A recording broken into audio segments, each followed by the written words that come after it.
My name is Emilio Tenuta, and I lead sustainability for Ecolab. Over the next 85 minutes, I will be joined by colleagues from Ecolab and S&P Global Sustainable1, and they'll introduce themselves during the program. Our program today is really broken up into two parts. First, we'll provide an overview of the challenges and opportunities and how a unique tool called the Smart Water Navigator can be leveraged by water users around the world to drive water resilience. And the second part of our program will be focused on a roundtable to share how the tool comes to life in practice.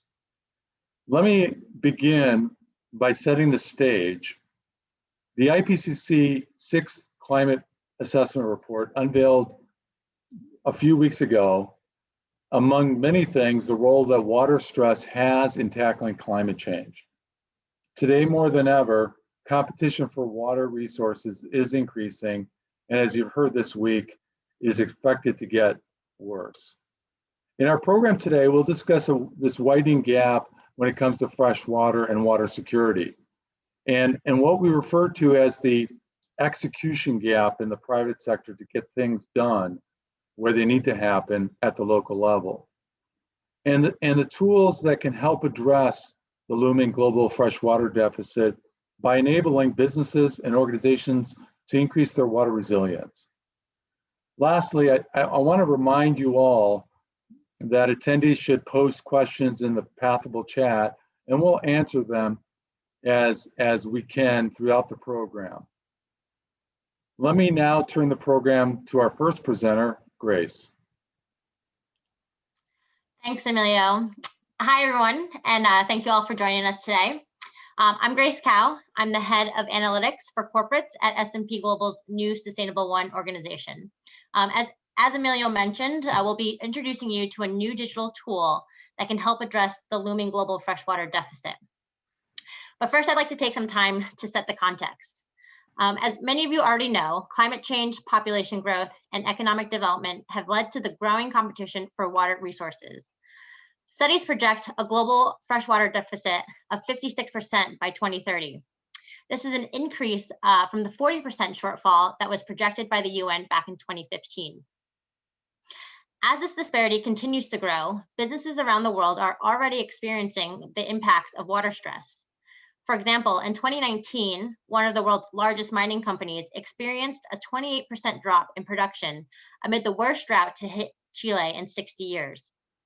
In another case, a consumer goods company faced higher costs and a threat to production of one of its billion-dollar brands due to water quality concerns. And more companies are listing water security and scarcity among risk factors in their regulatory filings and in investor calls. Globally, there was a 43% increase in the number of times firms cited water security and scarcity as a risk factor in 2020 as compared to 2019. In addition, water-related risks can have a significant impact on an organization's supply chain, which often account for a tremendous portion of a company's total water footprint, and can be an unexpected source of financial risk for companies and for investors. Barclays recently estimated that the cost of inaction around water risk for the consumer staples industry, an industry that's most likely to face water risk, to be around $200 billion. With changes including cutting water consumption and reducing risk to suppliers, that figure can drop to around $11 billion. However, oftentimes the corporate action is disproportionate to the magnitude of the issue. Overall, corporate water efforts to date have been largely focused on improving operational water use efficiency, with limited consideration for the relationship with the surrounding water basins. As a result, many corporate water targets are not fully aligned with the needs of the surrounding water basin and/or fail to address the root cause of water challenges. This is particularly true at the facility level, where managers often lack the tools and expertise to set local water targets that can deliver on meaningful corporate water ambitions. The second challenge we face to addressing water disparity is that current water governance is not equipped to effectively manage challenges shared within water basins. Inadequate management of water resources by governments, communities, and water users has led to the depletion and pollution of freshwater resources. Collective action around the public and private sectors is essential because water is a shared resource. So the challenges and solutions must be shared as well. To better understand the state of corporate water management and how companies can more effectively advance their water management goals, Ecolab and GreenBiz recently surveyed 93 companies with revenues over $1 billion. They found that while water targets and goals are typically set by sustainability and corporate responsibility teams, 95% of the respondents in the survey actually said that facility level teams are the ones responsible for achieving these targets. And that probably contributes to the disconnect between water intention and action. In addition, almost half of the respondents say they lack the measurement and digital tools to help accomplish these goals. In fact, only 38% of surveyed companies even proactively considered water in strategic business decisions.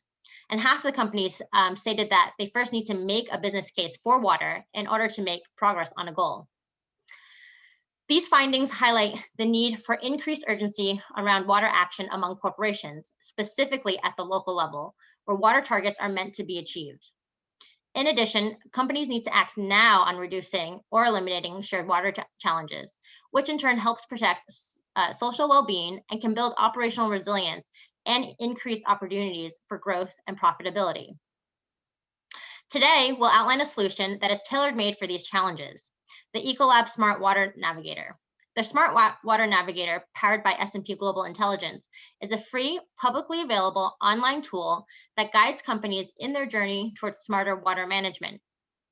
Organizations can use the tool to adopt practices that reduce risk by tackling underlying local shared water challenges through meaningful water reduction target setting, strong internal accountability processes, with resources based on industry best practices, and with instruction on how to engage other basin stakeholders.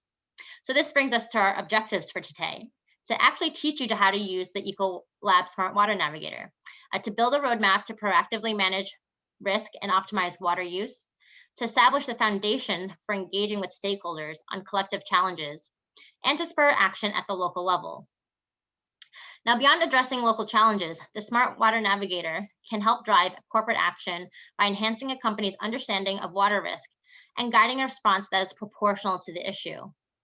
This helps industries build trust and credibility with stakeholders to drive more effective engagement in governance and collective action.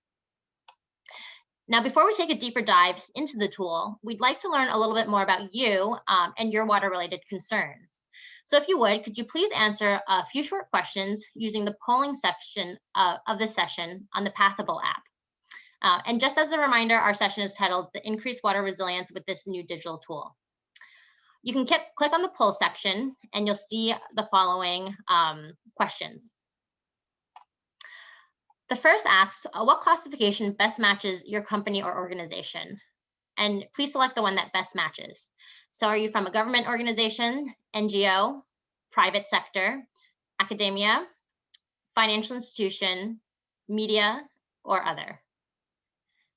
And once you've selected, please click vote and your answer will be submitted.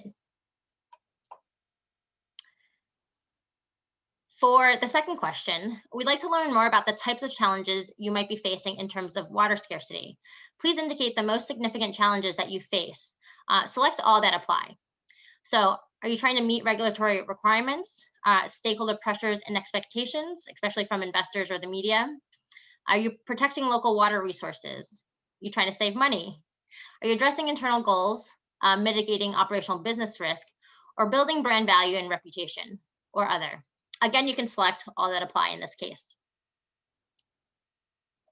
And then finally, we'd like to know if you're currently using any digital tools today to manage your water risk. Again, you can select all that apply.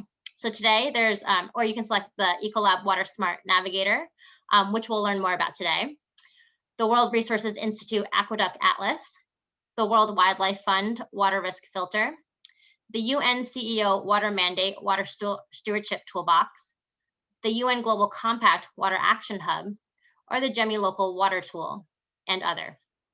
And in this case, you can again select all that apply.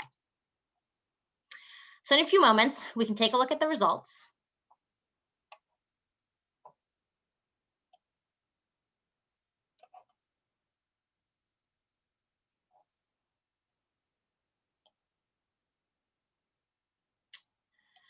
So it's great to see a number of you from all different organizations, but it looks like primarily from the private sector.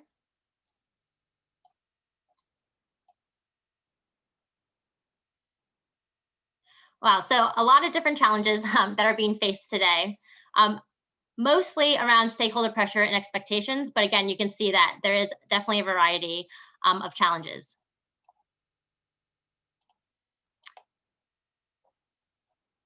And finally, I'm glad to see some of you are already using the Ecolab Smart Water Navigator, and hopefully by the end of today, many more of you will as well. Now with that, I'd like to hand this off to Amy, who will take a deeper dive into the tool and show us how it actually works. Thanks, Grace. I think you really clearly laid out the need for such a tool as a Smart Water Navigator.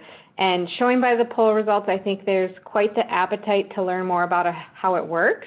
Judging from those results, we had almost a quarter of our audience not using any digital tools for water management. So very excited to dig in a little bit more. My name is Amy Hedblum, and I'm a marketing manager for corporate sustainability at Ecolab. I'm so delighted to be here with CEB today to dig into the nuts and bolts of the Ecolab Smart Water Navigator. Just as a reminder to all in the audience, if you have any questions throughout the demonstration, please send them in through the chat function in Pathable. Now to start out, I'd like to show a brief video that outlines the framework of the Ecolab Smart Water Navigator. This video will help set the stage for our demonstration. Please play the video.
So as you saw described in the video, whether users are just beginning to identify their baseline water stress or are ready to track year-over-year performance, the Smart Water Navigator helps organizations along each step of setting and executing on their water management plan.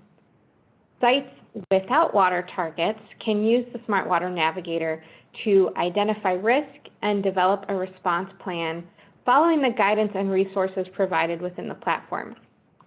Sites that already have water targets can use the Smart Water Navigator to evaluate if their ambition and their targets are sufficient to address the shared water challenges and to access best practice guidance on how to start implementing and tracking their progress towards meeting those goals. Now, as you saw again in the video, the tool walks users through smart water management based on 4 steps. So the first is identification, to really understand water's role in one's operations and to assess their current water use and quantify it in quantify their water-related risks in financial terms. The second step is targeting. So the ability to set a sustainable water withdrawal target for facilities to manage their water use risk.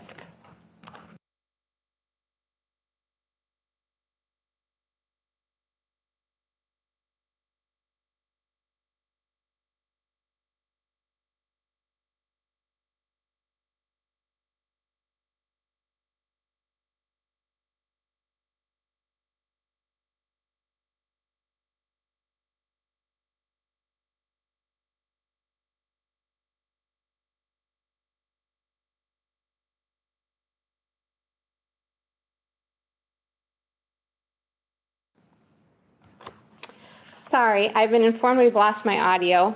I hope everyone can hear me now. I'm so sorry about that. So I will just say, as described in the video, whether users are just beginning to identify their baseline water use or are ready to track their year-over-year performance, the Smart Water Navigator helps organizations along each step of setting and executing their water management journey. Sites without water targets can use the Smart Water Navigator to identify risk and develop a response plan following the guidance and resources provided within the platform. Sites that already have water targets can use the Smart Water Navigator to evaluate if the ambition of their targets is sufficient to addressing the shared water challenges in their basin and to access best practice guidance on how to implement and track that progress towards meeting their goals. The tool walks users through smart water management based on 4 steps, as you saw in the video. The first is identification. So identifying water's role in your operations and assessing current water use and quantifying water-related risks in financial terms. The second step is target setting. The tool provides the ability to set sustainable water withdrawal targets for facilities to manage water use risk. The third step is implementation. So it's providing users with a practical, industry-specific guide to implement solutions that will improve water management practices at the facility level. And the final step is the ability to track. So tracking progress over time and revisiting a Smart Water Action Plan to make adjustments based on changing conditions. With the help from industry-leading organizations like the World Resource Institute, S&P Global Sustainable One, the Nature Conservancy, and the Pacific Institute, among others, we've added additional features this year to the enhanced Smart Water Navigator. For example, we've added the water withdrawal risk, which is our target setting module, to identify the sustainable water withdrawal target required to maintain operational stability and preserve water basin health. We've also added the ability to benchmark and to compare a site's water use efficiency across a portfolio of sites or against industry averages to prioritize water initiatives. And then we also have added the ability to track performance over time and evaluating site progress over multiple years using a plan, do, check, act approach to stay on track and hit those targets. Now, we all know that collaboration is key to a successful water stewardship strategy. So by tackling water risk immediately and with urgency, businesses can really support a more resilient future, and the Ecolab Smart Water Navigator can help with those resiliency plans. It provides that roadmap to optimize water use and proactively manage risk, and understands the impacts that are shared water challenges to increase basin resilience. This will really contribute to mitigating the disparity between corporate action and the size of water scarcity challenges, as Grace alluded to in our introduction. And we also believe that the Smart Water Navigator can help build the foundation for engaging with stakeholders with credible and straightforward information. This will not only help establish trust, but provide companies with a stronger social and legal license to operate. So now that we've introduced the tool, let's get into the demonstration. I'm going to share my screen and walk you along some of the key features and areas of the tool.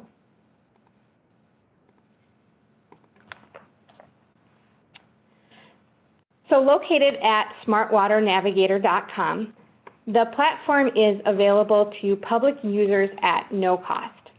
Anyone can sign up, and I would definitely encourage those in the audience who do not yet have an account to create one today with simply their email address. That's really all it takes to register, and again, it's free for public use. When you arrive at the home page here, you'll notice the header, and then you'll see the Smart Water journey that we saw in the video.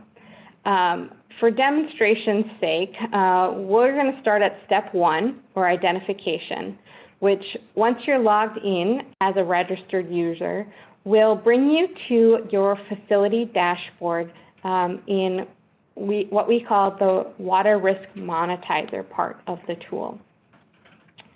Now, this tool is powered by a few pieces of user input data on incoming and outgoing water volumes, prices, water sources, and treatment methods. So we have 2 ways to upload this data. The first is by adding a new facility, and this is done on a 1-by-1 basis. So this option is best if a user is planning to only enter 1 or a handful of sites. So you would just select Add New Facility, and it would bring you stepwise through the information that you can put into the tool. We also have another option, which is to upload multiple facilities. This uses a batch upload process through a downloadable spreadsheet, and this option we find is great for users with many sites. For example, if you're doing this for an entire portfolio or corporation that has many different sites. Now, once data has been entered, results are automatically generated by the tool. You'll see here that we have some demonstration sites already loaded into the tool. This is a soft drink manufacturer. And the first indicators you'll notice are in alignment with the World Resource Institute WRI water stress indicator, with values ranging from between 1, which is low overall water risk, and 5, which is extremely high overall water risk. Next is the water risk premium, which is a proxy for the magnitude of exposure to water risk and considering incoming quantity and quality, as well as outgoing quality-related risks. You will also receive a revenue at risk score, which takes into account GDP, population density, water withdrawals, and basin level water stress to really get an estimate of revenue that could potentially be lost at a facility due to the impact of water scarcity on operations. With these risk outputs, you're able to understand the full value of water to a facility, and if you have a portfolio of sites, you can see in the last column here, you can actually rank them in order of priority action. Now, after you've identified your risk, we move on to target setting. So for each site, if you click on the Set Targets button underneath that facility, you will see what we call the water withdrawal risk chart. Now, a site's water withdrawal risk informs a user if the site is using more water than what is sustainable from surrounding water sources. If the facility's current water use is higher than the current and future sustainable water use amounts, the facility needs to decrease their water use to avoid impacts to their operations from water scarcity. So you can see here this particular facility is using a little bit higher than they should be. The target here for their year one is their sustainable annual water withdrawal target. You can also account for replenishment projects to portray other aspects of your smart water management approaches. Now, this really is a first of its kind feature in any public water tools that allows a facility to auto-generate a sustainable absolute water target. And this is based on regional baseline water stress and current water use practices at the site. Now, this is such a powerful insight for sites who may have corporate water targets, but are not sure how to translate those ambitious goals into manageable and location-specific targets. As Grace spoke about earlier, this is effectively closing that execution gap between corporate intent and local action. Now, once a site has set a target, it's time to start taking action and implementing water-saving solutions. But many don't know where to start. So that's where the water action assessment comes in. And you can see here there's a direct link to this water action assessment for this site and moving through the tool to the implementation step. So many companies really struggle to execute their water targets because there's a lack of practical tools and insights to build smart water management practices at that individual facility level. When you take the water action assessment, which is a simple 13-question assessment focused on site management, water use practices, target setting, and water stewardship practices, you'll be able to get tangible actions that you can take to improve your smart water management at that site. So once you click on that water action assessment for a site, you'll see that there are, again, options to either take the questionnaire, which is a 13-question assessment on a one-by-one basis, or you can download that batch upload spreadsheet and fill out the assessment for multiple sites at a time. If you select the one-by-one approach, this is the view of the assessment. So it takes you through these questions.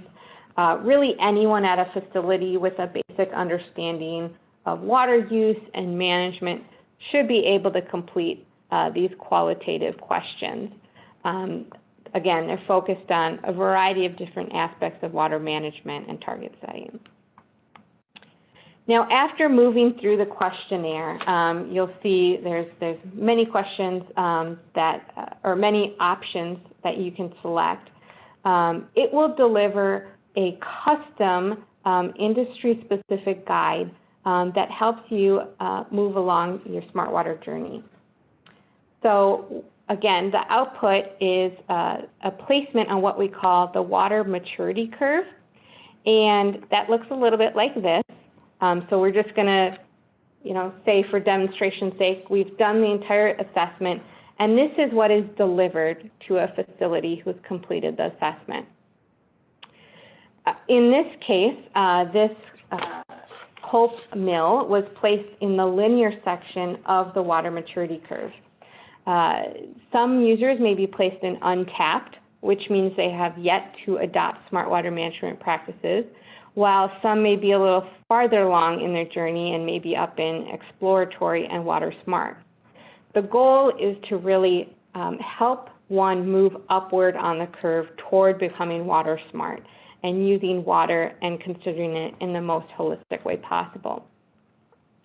And then the tool will provide this industry-specific guide, which includes checklists. You can see here there's a small description of where this user is on the water maturity curve, and then a checklist on ideas, on projects, on actions that a user could take to help improve their smart water management at a site level.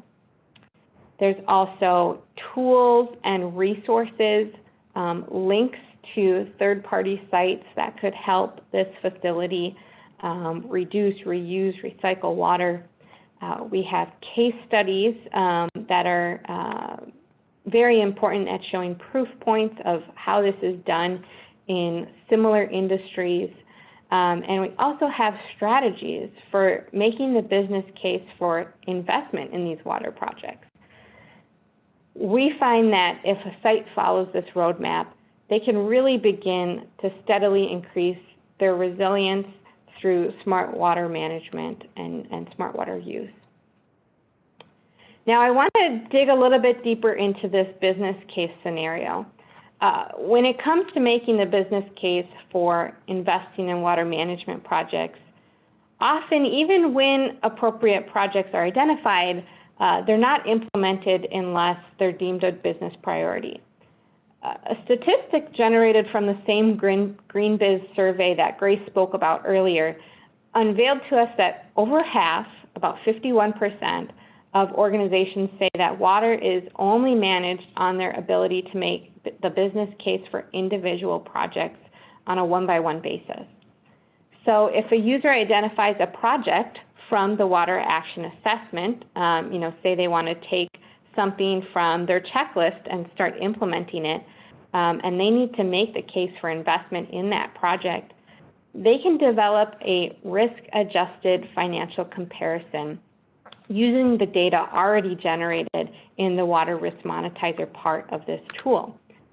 So as you navigate back to your dashboard, you can select the investment calculator for any given facility and mock up what a water project capital cost would look like, and then understand the financial payback of such a project using the conventional price you're paying for water as well as the risk-adjusted price. Let me show you an example. Now, this is, again, just using one of those demonstration sites. You can actually input your capital investment information, the water savings that you believe this project will return, and what is resulting is this financial investment summary. The risk analysis investment calculator really helps guide investment decisions to support the business case for prioritizing water management efforts. And the analysis includes a comparison of your net present value, your rate of return, and your payback period for capital water projects based on the conventional price, you can see here, and the risk-adjusted price. And so a user can generate a summary of this specific project. They can do comparisons of other projects using the risk-adjusted price to decide what's best for their facility to implement and start putting into their site to better manage water. The last piece, part of our four-step framework, is the ability to track your performance. A smart water management strategy is ongoing, it's cyclical, and it's important to complete that four-step process. By entering in facility data year over year, the Water Risk Monetizer can chart a facility's performance over time. Again, this is all accessed from our facility dashboard at a site level. So when you navigate to performance for any given facility, what you'll see is when you enter your yearly data is visualization of incoming, outgoing, and consumptive water use over several years. And this is really to document your progress against goals, continually reassess operations for new risks and growth opportunities, and understand if there's an interdependence among production volume, revenue, and water use for a facility. As you can see here, this chart looks at absolute water volume use. We also have different views for intensity basis, both on a production and revenue basis. So really powerful information to see here at a site level to see how you're doing year over year. Now, what we've covered so far is really looking at a site level or one facility at a time.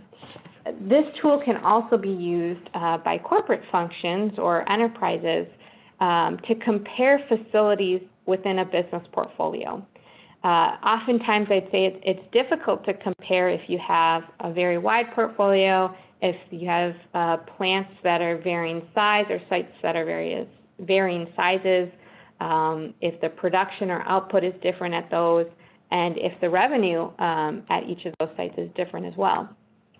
So within our enterprise dashboard, which is accessed from the sidebar here, you can come upon what we call the risk analysis chart.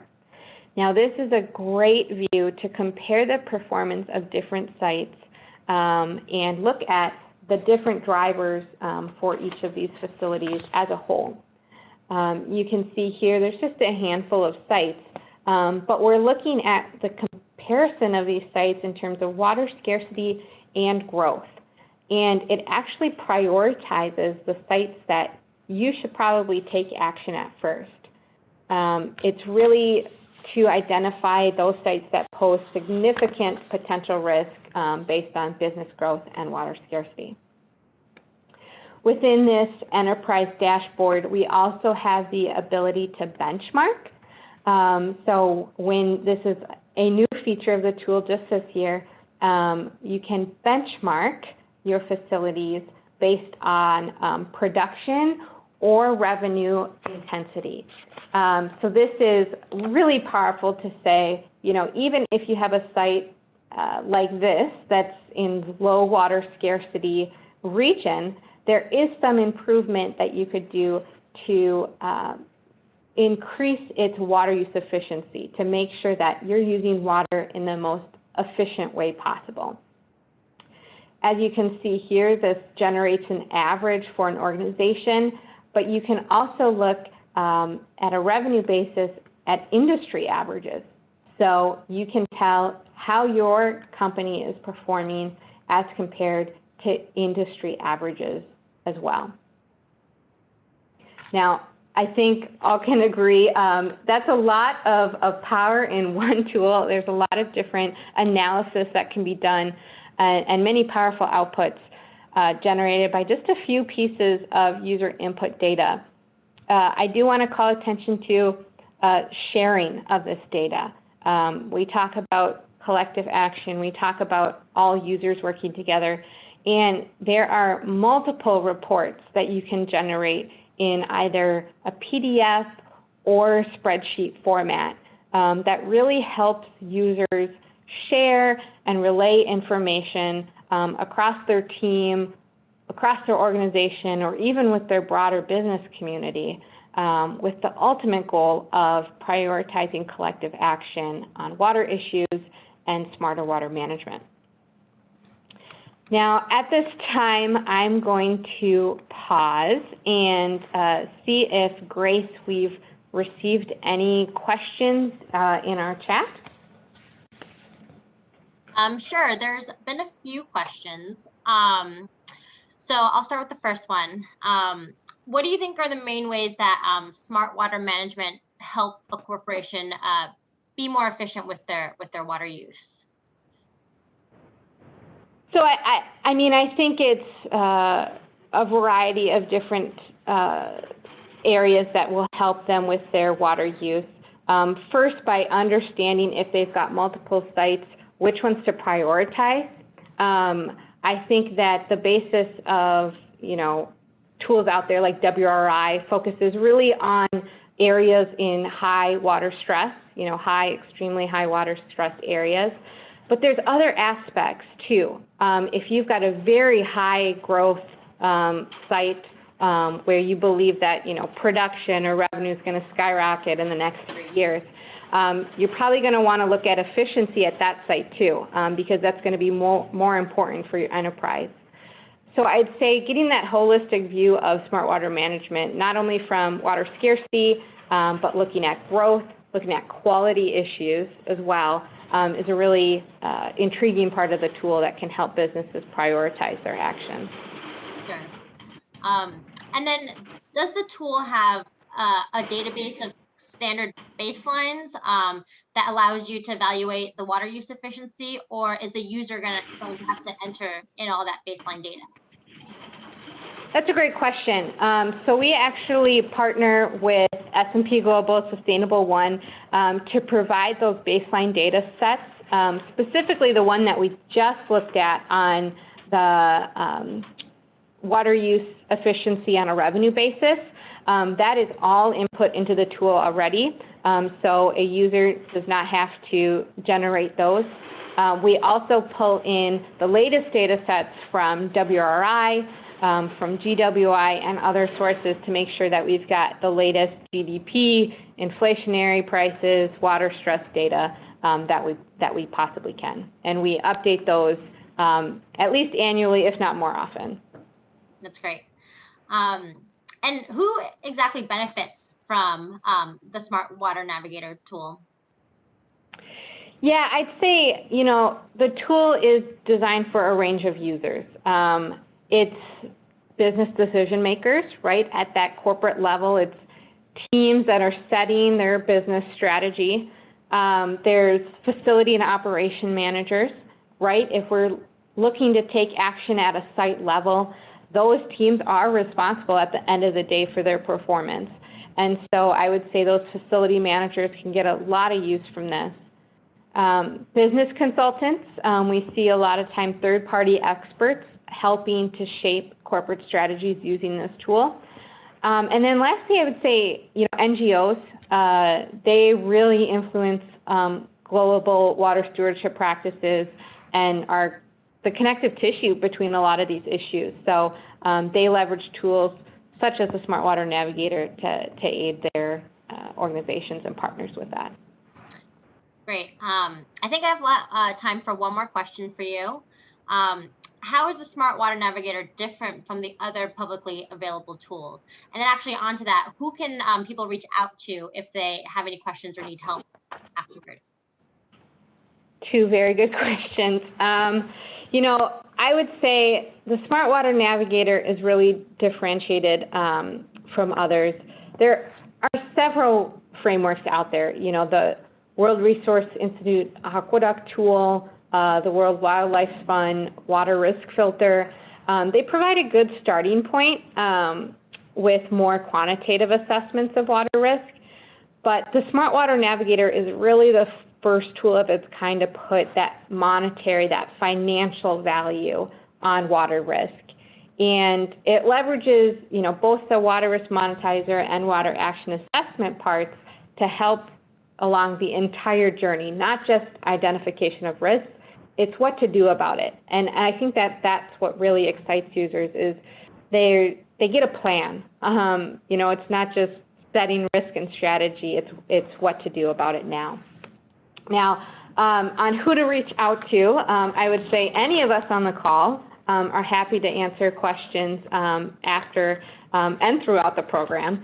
But we do have a contact form on the smartwaternavigator.com page, as well as an email address where general questions can be sent to, which is smartwaternavigator@ecolab.com. So I would definitely point to questions that are in the future can be pointed to those resources. So I would say with that as the last question, and just giving that very high level demonstration, dipping our toe into the water, I'd love to welcome Emilio and Steve into the conversation to really bring us through how the Smart Water Navigator can be put into practice with some real life examples. Thank you, Amy and Grace. That was a great overview of the tool. There were a number of features available that you highlighted to address these water challenges that we spoke of at the beginning, not only at the local level, but at the corporate level. Hey, Steve Bullock, welcome to the program today from Global S&P Sustainable1. I look forward to our roundtable discussion today and really sharing some practical, real examples and applications of the tool to help water users in the audience build their business resilience in an increasingly water-constrained world, which we'll talk about. I want to remind everyone, as you've heard, We continue to get questions in the chat feature, and we want to encourage you to continue that those questions and observations. We'd love to be able to share those with the broader audience. Give us your thoughts, your observations as we go through, especially during this roundtable discussion during the program. All right, Steve, as you know, we're seeing some extreme water issues around the world. And these are the realities, I'll call it, that we're facing today, not some future concerns that we see out into the distant future. So I want to start with some of these events. So we start with the devastating flooding in Germany, the heaviest rainfall to hit Western Europe in a century, causing flash floods and even a number of fatalities in July. This is, in my mind, evidence that wealthy Western countries are vulnerable to extreme weather events linked to climate change, with water scarcity presenting a potentially even greater risk for Europe's residents, businesses, and investors. I know something you'll talk about here in a moment. In Sao Paulo, Brazil, where I've spent a lot of time historically working there, I know that another drought has impacted the region, which challenges this mega city, and the second major drought even in the last 5 years, something they hadn't seen for decades before that. Water levels are threatening hydroelectric power, which is a concern for the region, given that that's a major source of power for this mega city. And for those in the US, we've got really two different stories. The story in the East with New York City, a tropical storm delivered record-breaking rains this past weekend, heavy downpours causing devastating flash floods in central Tennessee. We also see in California on the west, in the western region of the US, we see much of the West remaining in a deep drought that lasted at least 2 decades, in my estimation, the product of a long-term precipitation shortfall that we're seeing with combined with extreme temperatures. So the Colorado River Basin, speaking of the West, is seeing water levels drop considerably. Today, the river system supplies 40 million people in 7 western states and Mexico, and it also irrigates more than 5 million acres of farmland on its way to Mexico and the Gulf of California. So, as we look at this, Steve, what does this all mean, right? The takeaway for our audience today is that a proactive water management strategy is going to be key to address the mitigation and adaptation strategies needed to tackle the effects of climate change, which kind of leads me to my first question for you, Steve. Can you share a bit more about the latest findings from the IPCC climate report assessment, something I alluded to earlier, and the impact of water risk to communities and businesses? Yeah, no, absolutely. Thanks, Emilio. Thank you for that introduction and context. And it's great to have the opportunity to speak with everybody today. So yeah, the IPCC report came out a couple of weeks ago, and I think it's fair to say it was fairly sobering reading. I think from the magnitude of the issue at hand. But what was interesting, I think, was the fact that for the first time, perhaps, it brought the issues of water risk to the forefront, demonstrating the irrefutable link between climate change and water issues, both in terms of flooding, but also water scarcity. And I think one of the key takeaways, which was perhaps more positive, was that there is a window of opportunity that we have. It might be small and it might be closing, but there is an opportunity here for collective and proactive action by companies and investors to start tackling some of these issues. And at S&P Global, based on the findings from the IPCC report, we took a look at what was the most material climate change related issues facing companies and facing countries in Europe today. And the first slide that will come onto the screen shortly is an overview of the findings from that research. I'll just give that a second to load up. So our research, and we did this across the biggest economies in Europe, looking at a range of different physical climate risks, things like sea level rise, heat waves, cold waves, and so on and so forth. But as you can see from the chart here, it's actually water stress that poses the greatest challenge, the greatest risk for these big economies in Europe over the next 20 years. And I think this is a serious wake-up call, I think, to those companies that have a high dependency on water in their operations and their value chains, but also to investors in the region as well. So I think, the key takeaway for me is that the IPCC report really putting climate change and water risk issues at the forefront, showing us that we've got an opportunity to change. But I think also that this global systemic risk also has very location specific impacts. And I think tools like the Smart Water Navigator really kind of bring to the fore some of these challenges. Thanks, Steve. Clearly, water has a strong link to climate, and the way we'll see climate change expressed will be through water-related issues, extreme weather events that impact us. You mentioned physical risk factors to business and the importance and relevance water has to drive our economy. Given what we heard at the beginning of the program from Amy and on the Smart Water Navigator tool features, can you share a bit more of a profile of how some of these outputs come to life using the Smart Water Navigator for a few major water stressed cities around the world? Yes, absolutely. So what we've done here on the next couple of slides is really try to bring this to life, focusing in on some key locations. So here we have Athens, Greece, which is obviously topical given the wildfires that are being experienced in this region at the moment. The second location we'll look at in a moment is also San Diego on the western coast of the US, in California, of course, also as Emilio pointed out, experiencing long and protracted periods of water stress. But what we try to do here is just show how some of the outputs of the tool can really help facilities understand risk, but also take action to manage it.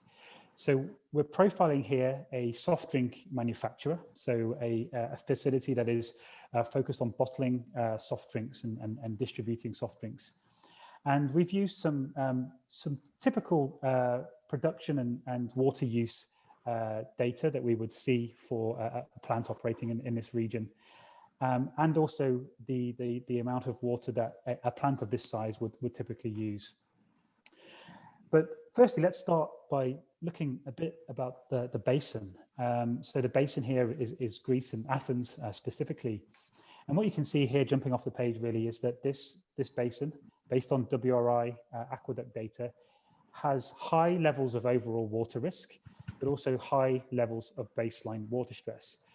And what you can see here, so there's obviously a supply issue, there's water scarcity, but also high demand as well. So we've got a high population density here of 19,000 people per square mile. That's a lot of people in one area, but also the GDP of this region as well, $102 billion US. That's about 50% of the overall GDP for Greece as a whole. So we've got a lot of business activity in this region. We've got a lot of people. We've also got a lot of baseline water stress. So what does that mean for our facility operating here? Well, as you can see, based on the water risk premium at the top right hand corner there, 1.9. What that's showing you is that actually the value of water to the business is almost 2 times higher than what is currently being paid. So that really means that water is being undervalued significantly in this region. And that's a big problem for a business because that can lead to overconsumption and unsustainable water use. But also clearly when prices increase because of water scarcity, this business can be exposed to rising water prices in the future. So what the water risk monetizer does is gives you that kind of financial impact analysis. What is the value of business? Sorry, what is the value of water to my business? But also, what are the financial impacts of water use and unsustainable water use?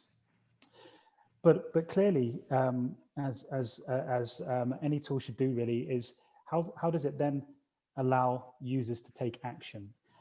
So the bottom right-hand corner here, you can see what the water risk monetizer and the Smart Water Navigator do is really help companies set meaningful targets. So you understand your baseline, the context, but then you can set targets that are meaningful, that are reflective of the location. So in this instance, you can see that for more sustainable water use within this basin, our business, our soft drink manufacturer would need to decrease its water abstraction or water withdrawal by between 25 and 50%. So quite a significant jump. But the tool really brings this to life and tells you specifically what needs to be done and by when. So that's Athens. On the next slide, a little bit more information on San Diego. So a similar type of plant here operating using a similar amount of water. But we've got a slightly different situation here actually. So in this water basin, we can see that it's experiencing extremely high overall water risk and extremely high baseline water stress.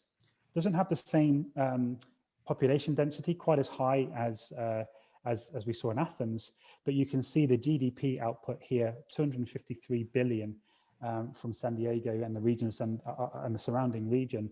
We know California is one of the biggest economies in the world, so a lot of business and activity competition for water resources.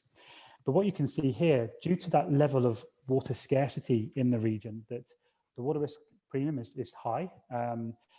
Water prices in San Diego are a little higher than they are in Athens, so we don't see the gap between what's being paid today and the value of water as significant. But because of that water scarcity, what you can see here is that for this region or basin to become more sustainable, to have a sustainable water use amount, this facility would need to reduce its water withdrawal by about 50% or actually over 50%. And you can see that big red column there, that represents the current water withdrawal, and then the gray bars to the right represent what sustainable annual water withdrawal would look like. So two different facilities experiencing similar types of problems, but the ability here is to understand that risk and then take meaningful action to start to manage. And that's one of the key takeaways here. It's how we can take collective, proactive action based on evidence and take that action in a robust and meaningful way. Thanks, Steve. I mean, this is a couple of takeaways from your assessment, right? First, reviewing the outputs of the Smart Water Navigator tool in these examples for water stressed cities like San Diego and Athens, it confirms our point at the open on the importance of a proactive water management strategy to combat the effects of climate change. Another way said, water issues are compounded due to climate change, and we need to go beyond mitigation to solve them. And the features of the tool, from valuing risk, as you pointed out, to informing decisions and setting meaningful targets, given the local water stress, are key to steps to adaptation and building a resilient future.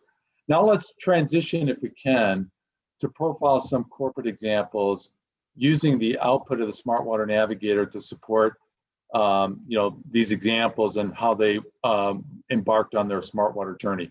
So we have two examples, two organizations from the tech sector, Digital Realty and Microsoft.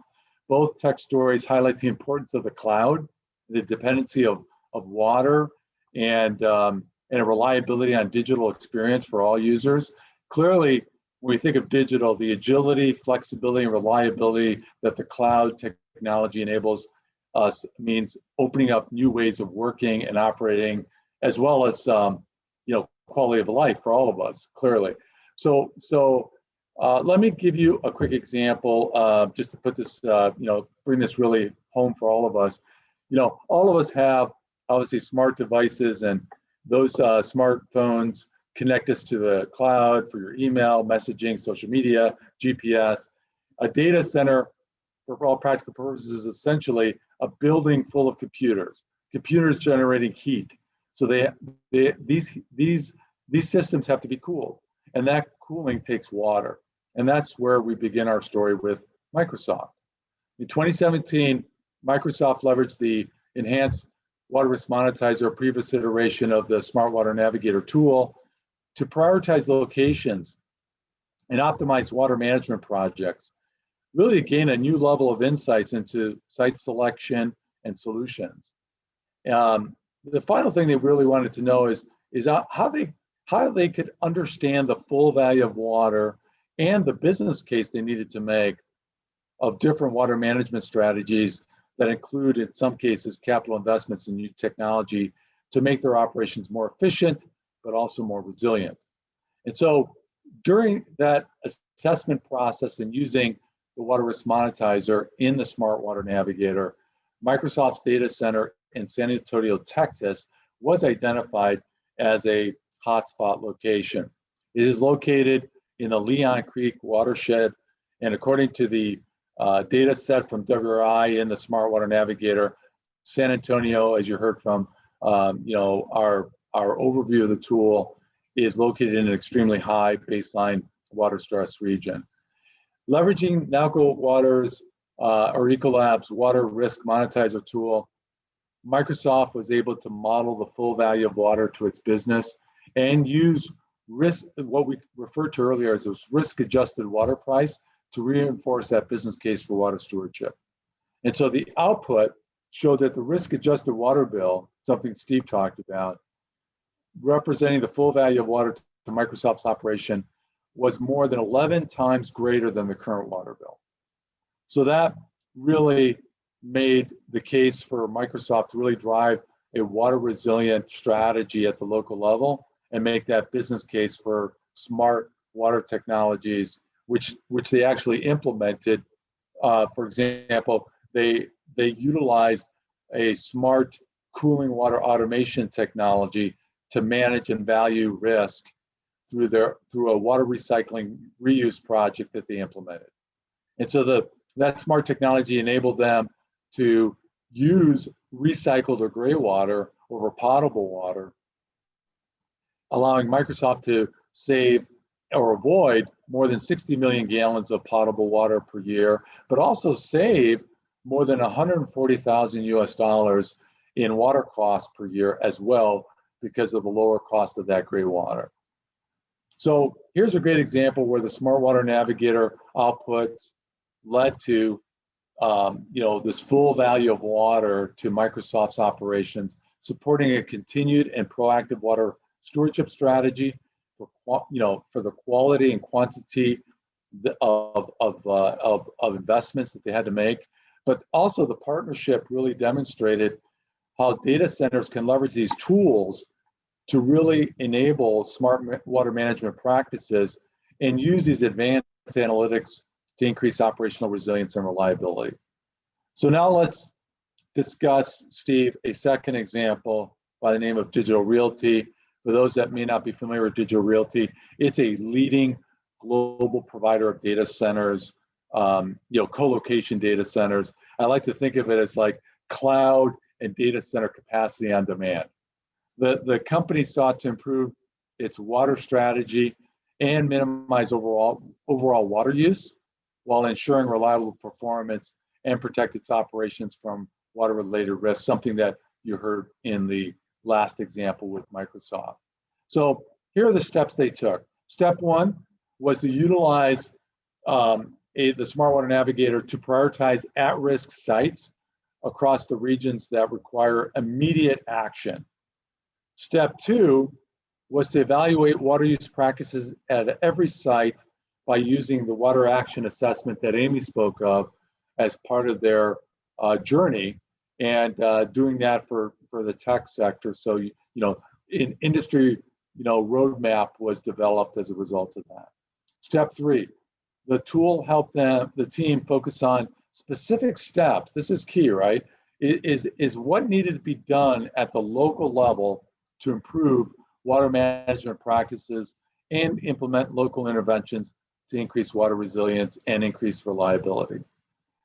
I know there was a lot of information there, but those are great examples that bring this to life. Now, Steve, I want to reference back to Grace and Amy's presentation. Grace said something that I recall related to how investors are starting to take notice. I wanted to get your take on that. So what type of heightened sensitivity are you seeing from investors today when it comes to physical risks related to water? Yeah, it's a great question, and I think what we're seeing is really investors start to wake up to the fact that water risk really is financial risk. I think there's lots of evidence. Obviously, the IPCC report, that irrefutable link between climate change and water stress and water related issues, but also we're seeing it with our own eyes. And I think part of the challenge with or one of the barriers, let's say, for investors when it came to water risk was this assumption that it was an issue for the future and not something that was material today. But I think what we're seeing now is that really shifting, and that's really bringing it into focus for a number of these investors that are looking at the exposure that they have to different companies.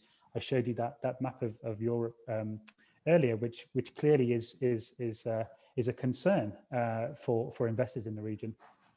I think the other thing, though, the other big barrier, which we often hear about, is the fact that there is a lack of data and a lack of disclosure as well from companies. Now, I think in terms of listed companies, the big companies around the world, we are now starting to see a positive trend in terms of disclosure.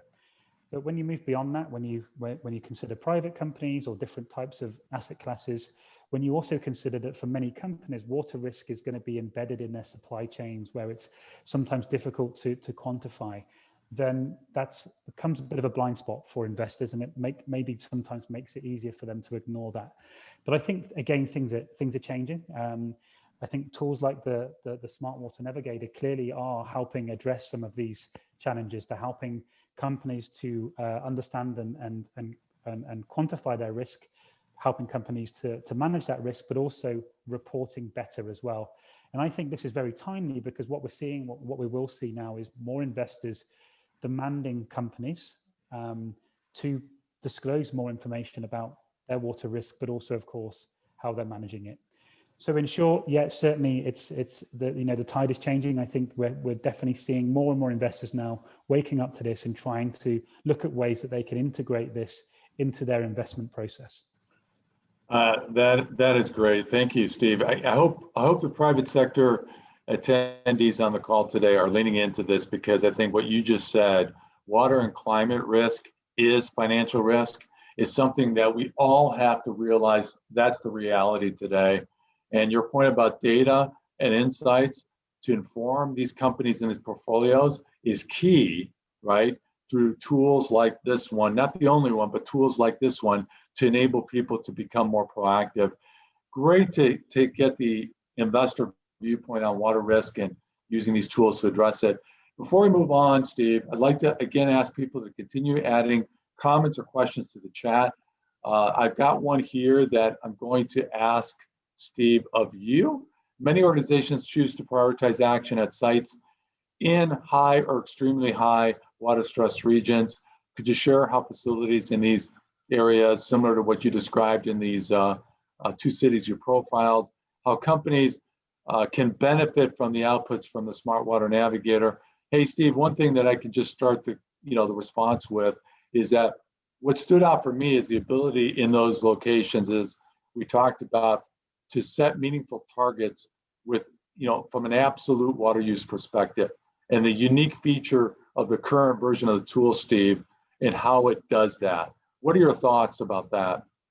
Yeah, absolutely. No, great question. I think there's several components to this, and I think firstly, it's actually the process of prioritizing, and that isn't an easy thing to do when you've got facilities operating in different water basins around the world. So that initial kind of baselining exercise that the Smart Water Navigator allows, you can quickly zero in on those high impact or hotspot areas where investment is potentially required. So it's that kind of baselining, understanding where you are today, but also being able to prioritize and identify those high impact locations, which is one of the strengths of the tool. Once you're there, of course, it's about what next. And I think, as you say, Emilio, one of the big features, one of the great features of the tool today is that it does allow you to start setting meaningful targets that are reflective of the location that you're operating in and allow you to become more sustainable. So there's that piece, but I think, and it goes back to the Microsoft example as well, is the water risk monetizer, the smart water navigator, the components that allow you to understand water risk and quantify water risk in financial terms. It gives you the tools to strengthen the business case for investment in water stewardship, water management initiatives. And I think then what we can see is it really is making business sense. So, all in all, I think you've got that kind of baselining, target setting, but also taking action, taking meaningful action, but also doing it in a way that maximizes the return to the business and the benefit to the environment. Steve, going a little bit deeper on that, there was a question that came up a little bit more tactically. When we talk about these meaningful water targets, how are we getting to those absolute water targets at the local level? Can you share a little bit more about the analytics behind that?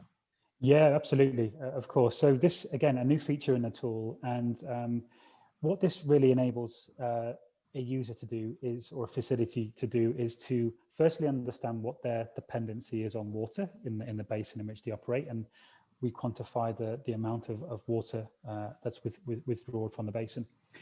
But then we look at the collective use of water for different types of users in the basin.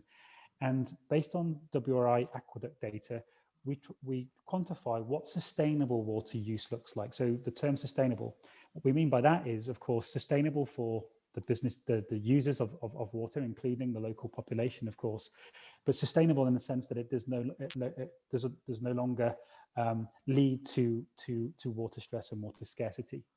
And obviously, for some basins that are experiencing water stress, that is a big jump. But what's key to this is the notion of collective action. So irrespective of the business that you are operating in within a water basin, you are collectively responsible. So the tool essentially works out what is for every business that they all share the burden of responsibility, and therefore are all striving towards a sustainable water target. So it's bringing together the dependency that the facility has, the notion of collective water use and shared responsibility, and providing the user with the tools to set a meaningful target that achieves that sustainability in the basin. Yes, that makes sense. Everyone has to do their part. It's not dependent on just one or a few. So, Steve, one of the questions that has come up going back to investors, and this this question really hits on the point that I think it was in the 2020 CDP water report, where for companies it was noted that inaction costs companies 5x more than taking action. What has prevented investors? Why have they been so slow on water and looking at water risks in their portfolio? What do you think is the impetus for that? Yeah, well, as I said, I think that there's that kind of that timeliness. I think there's that sort of data availability issue. I think there's also, quite honestly, been a lot of focus on climate, and within that, carbon. And I think with the initiatives around sort of sustainable finance, for example, they've been predominantly focused on carbon. But I think what we're seeing is that you can't really separate out carbon, water, biodiversity from the climate problem, and the IPCC report really brings that to life. So I think that's been part of the issue. It's potentially a narrow focus on one issue within the climate change problem or challenge, if you like, and waking up to the fact that it's actually broader than that. We need a more holistic view of the impacts of climate change and how they impact different organizations in different parts of the world. So I think, those three things really sort of, the timelines, the data, but also the slightly narrower focus on carbon within that broader issue of climate change. Yes, totally understood. We have time for one more question. I just want to say that this is actually hits home in the Digital Realty example. Sharing the practical examples and how the Smart Water Navigator enabled Digital Realty to reduce their water risk and help businesses reach their water reduction goals. And I think embedded in that question, Steve, is this notion that that the water action assessment part of the tool, and this is for those in the audience, this is when Amy went through the 13 question assessment to understand where you are on the water maturity curve, but then based on your industry, setting a roadmap with the industry guides that are available.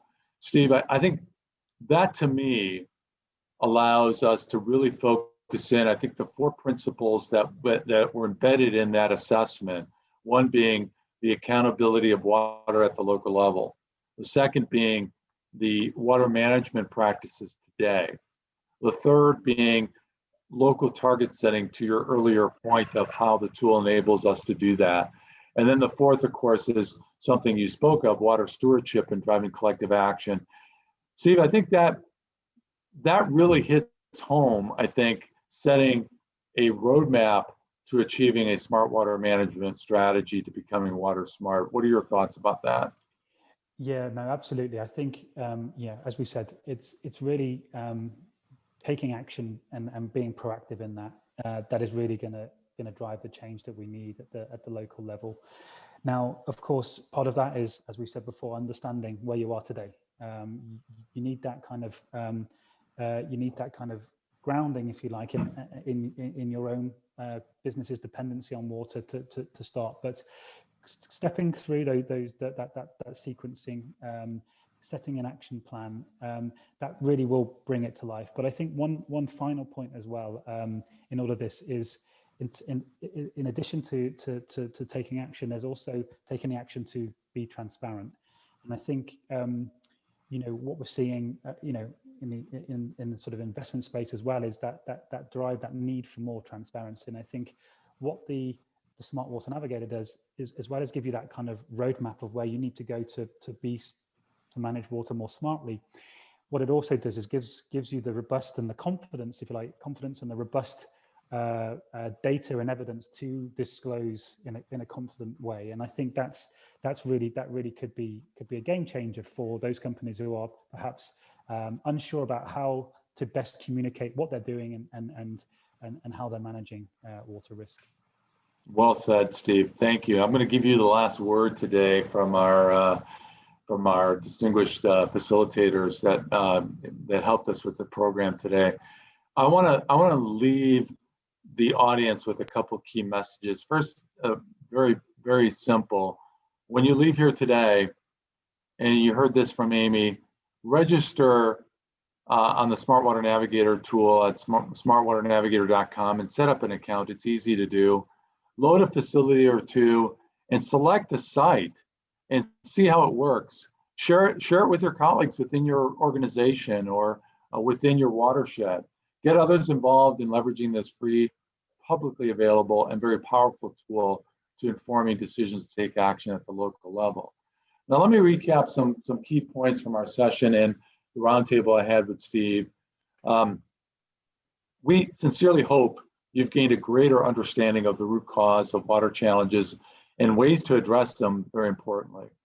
You have a path forward to take action to reduce or eliminate what we refer to as shared water challenges impacting your site and the community. And we hope you'll amplify what you've heard today with your teams and colleagues so we can get more people on board by just simply registering for the Smart Water Navigator tool as a first step.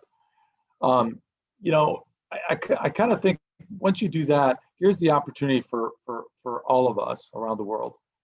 You'll be able to take action to meet water withdrawal targets and meet business needs without compromising the future ability of others in the area to do the same. And second, you'll be able to build an industry-specific roadmap to optimize water use and proactively manage risk and impacts to increase basin resilience, which is what we're after. And then lastly, we talked about this at the end, is to build the foundation for engaging with stakeholders to drive collective action and engagement. And if we all do that at enough places around the world, you start to make a real impact on the world. So on behalf of my fellow presenters and panelists with Ecolab and Global S&P Sustainable One, thank you for joining us today. And please reach out to us if you have any questions on the Smart Water Navigator. Thank you and have a great rest of your day or evening.